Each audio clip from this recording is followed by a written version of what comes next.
এতটুকু তারে ঘরে এনেছিল সোনার মতন মুখ, পুতুলের বিয়ে ভেঙে যাবে বলে কেঁদে ভাসাইত বুক। এটি কোন কবির রচনা? এটি রচনা করেছেন কবি জসিমউদ্দিন। গাহি তাহাদের গান, ধরণীর হাতে দিল যারা আনি ফসলের ফরমান। এই লাইনটি লিখেছেন কাজী নজরুল ইসলাম। বরফগলা নদী উপন্যাসটির রচয়িতা জহির রায়হান। সঞ্চিতা কোন কবির কাব্য সংকলন? সঞ্চিতা লিখেছেন কাজী নজরুল ইসলাম, অন্যদিকে সঞ্চয়িতা লিখেছেন রবীন্দ্রনাথ ঠাকুর। ডাকঘর নাটকটির রচয়িতা কে? ডাকঘর এটি রবীন্দ্রনাথের একটি নাটকের নাম। কীর্তনখোলা নাটকটির রচয়িতা সেলিম আল দীন। অহংকার পতনের মূল, এখানে অহংকার এটি কোন কারকে কোন বিভক্তি?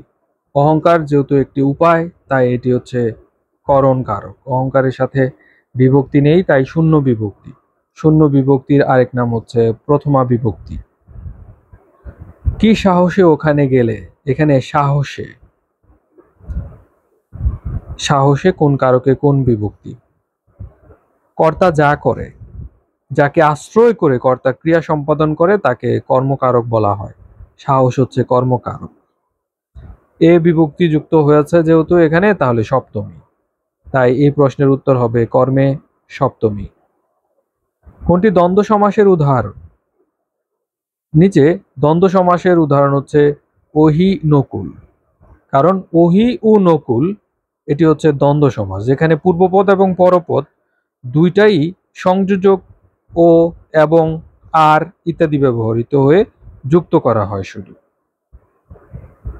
কোনটি বহুব্রী সমাসের উদাহরণ? বহুব্রী সমাসের উদাহরণ হচ্ছে এখানে অনুপাচরে। অনু মানে হচ্ছে দুর্বল, পাজর মানে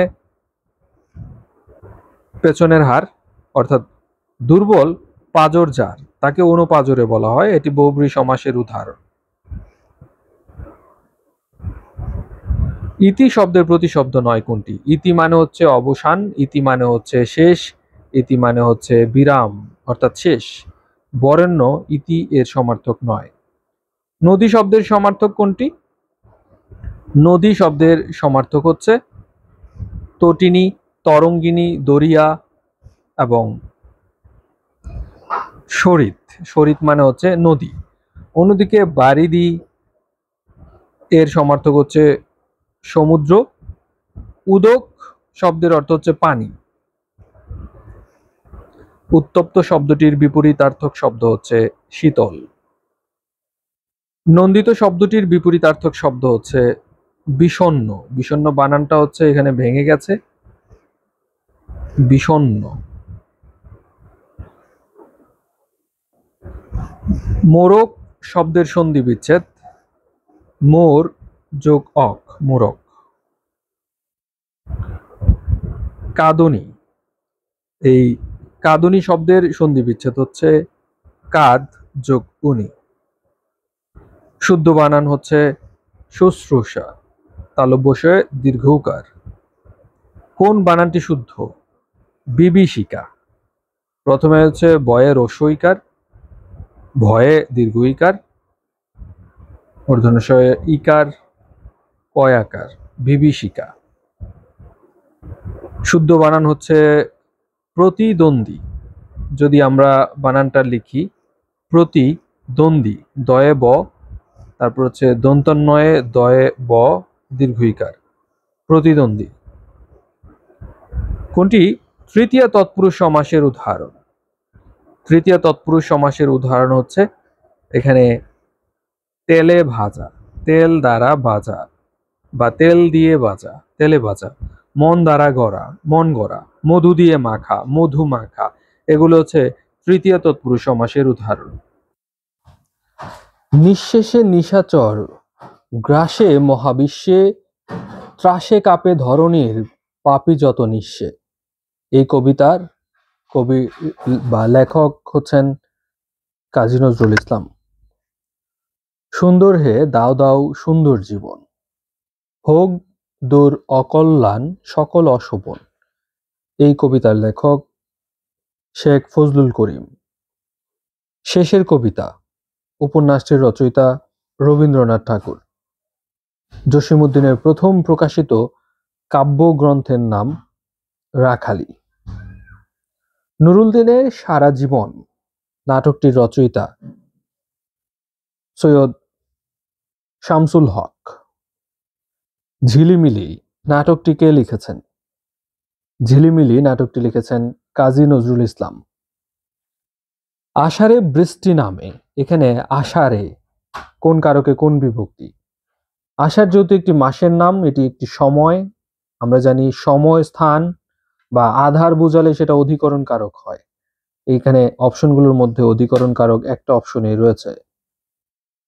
শুক্রবার স্কুল বন্ধ, যদি আমি বলি শুক্রবার তাহলে তো হয় সময়, সেটা হতো অধিকরণ কারক, কিন্তু দেখেন আছে হচ্ছে স্কুল, অর্থাৎ যাকে আশ্রয় করে কর্তা ক্রিয়া সম্পাদন করে তাকে কর্মকারক বলা হয়। এ বাক্যে শুক্রবারকে কেন্দ্র করে স্কুল বন্ধ থাকছে, কাজেই স্কুল হচ্ছে কর্মকারক। মূল শব্দ স্কুলের সাথে কোনো বিভক্তি না থাকায় সেটা শূন্য বিভক্তি বা প্রথমা বিভক্তি, তাই এই প্রশ্নের উত্তর হবে কর্মে শূন্য। পাথর শব্দটির প্রতিশব্দ নয় নিচের কোনটি? পাথর এর প্রতিশব্দ কোনগুলো আগে সেটা দেখতে হবে। পাথর এর প্রতিশব্দ হচ্ছে অশ্ব, বানানটা হচ্ছে অ তালব্যস্বয়ে ম, অশ্ব। মণি হচ্ছে এক ধরনের দামি পাথর। তারপর পাষাণ, পাষাণও এক ধরনের পাথর, অর্থাৎ যার আবেগ শক্ত হয়ে যায়, পাথরের মতো হয়ে যায়, তাকেই পাষাণ বলা হয়। তাই এখানে নগ শব্দটি এর প্রতিশব্দ নয়। ঢেউ শব্দের প্রতিশব্দ কোনটি? ঢেউ শব্দের প্রতিশব্দ হচ্ছে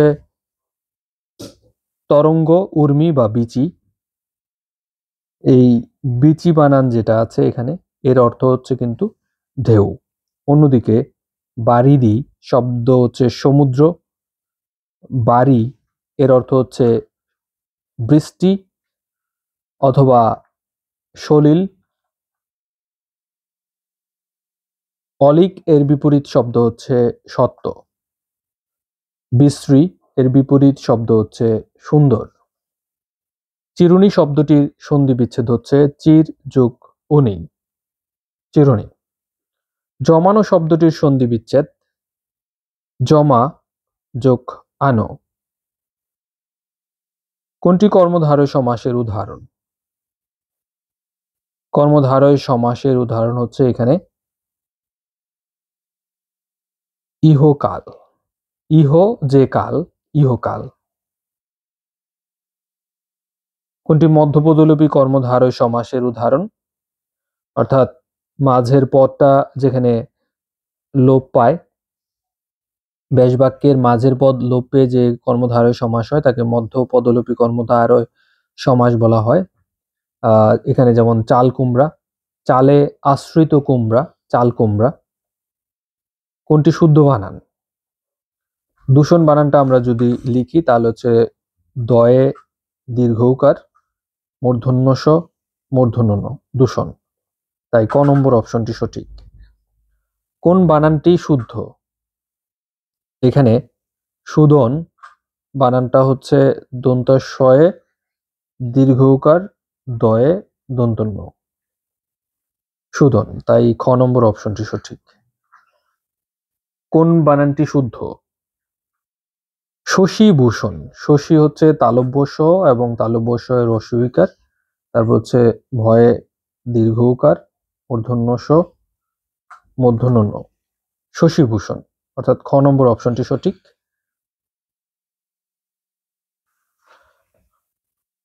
মধ্যপদলোপী কর্মধারয় সমাসের উদাহরণ নিচের কোনটি? যে সমাসে সমাসবদ্ধ পদটির যে রূপ তাতে ব্যাসবাক্যের মধ্যে ব্যাখ্যামূলক পদগুলো থাকে না তাকে মধ্যপদলোপী কর্মধারয় সমাস বলা হয়। এখানে যেমন হাসি মুখ, হাসি মাখা মুখ, হাসি মুখ, মাঝে যে শব্দটা মাখা সেটা কিন্তু লোপ পেয়েছে, তাই মধ্যপদ লোপ পেয়ে যে সমাস হয় সেগুলো হচ্ছে মধ্যপদলোপী কর্মধারয়। এরকম আরো বেশ কিছু উদাহরণ আছে মধ্যপদলোপীর। সিংহাসন, তারপর হচ্ছে মৌমাছি, জ্যোৎস্নারাত, বৌভাত, হাসিমুখ ইত্যাদি। স্বপ্নের স্কুলের টেলিগ্রাম গ্রুপে প্রাইমারির 100 দিনের আয়োজনে 100টি পিডিএফ এবং রাত 9টায় একটি করে পরীক্ষা, অর্থাৎ 100টি পরীক্ষা দিতে পারবেন। তাই টেলিগ্রাম গ্রুপে যুক্ত হন। 2025 সালে প্রাইমারির কোর্সটা পাবেন একদম ফ্রিতে। টেলিগ্রাম গ্রুপের লিঙ্কটা আপনি পেয়ে যাবেন ভিডিও ডেসক্রিপশন এবং কমেন্ট বক্সে। স্বপ্নের স্কুলের সাথেই থাকুন। আসসালামু আলাইকুম।